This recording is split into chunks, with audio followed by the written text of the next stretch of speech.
Hello दोस्तों, आज हम बात करेंगे विलयन के बारे में।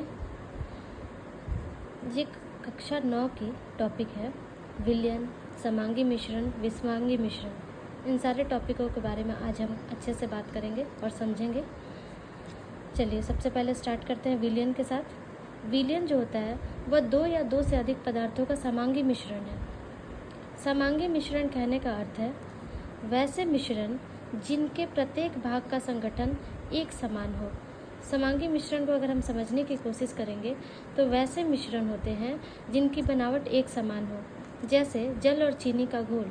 अगर हम जल और चीनी का घोल या जल या नमक का घोल देखेंगे तो हम पाएंगे कि दोनों के कणों के बीच में हम डिफ्रेंशिएट नहीं कर पा रहे, हम अंतर नहीं बता पा रहे देख के कि जल का कण कौन सा है और नमक का कण कौन सा है, क्योंकि जल के अंदर नमक जो है पूरी तरीके से घुल जाता है और उसको हम देख के पता नहीं लगा पाएंगे कि दोनों के कणों के बीच में कोई अंतर है या नहीं है। तो ऐसे ही मिश्रण समांगी मिश्रण होते हैं। तो चलिए अब विलयन के बारे में अगर हम देखें तो दो या दो से अधिक पदार्थों का समांगी मिश्रण है। विलयन के दो भाग होते हैं, पहला विलायक होता है और दूसरा विलेय होता है। तो शरबत के अंदर अगर हम देखते हैं तो दो चीज़ें होती हैं, चीनी होता है और पानी होता है। तो चीनी जो होती है वो कम मात्रा में होती है, तो जो चीज़ विलयन के अंदर कम मात्रा में होंगी उन्हें विलेय बोलेंगे, और वैसे पदार्थ जो विलयन के अंदर ज़्यादा मात्रा में होंगी जैसे कि पानी, उसे विलायक बोलेंगे। तो शरबत का एग्जाम्पल से हम समझ पा रहे हैं कि विलायक पानी को बोलते हैं और चीनी जो होता है विलेय को बोलते हैं।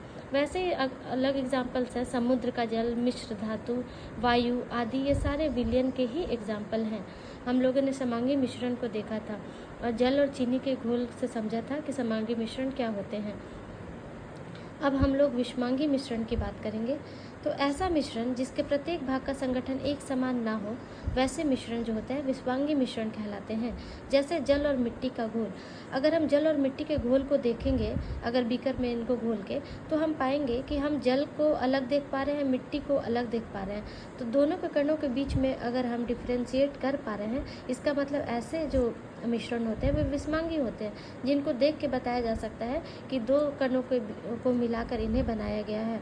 जल और तेल का घोल भी विषमांगी मिश्रण का एग्जाम्पल है, क्योंकि अगर हम जल और तेल को घोलते हैं तो हम पाते हैं कि कुछ समय बाद तेल जो होता है वो जल के ऊपर आके बैठ जाता है और हम दोनों के कणों के बीच में डिफ्रेंशिएट कर पा रहे हैं।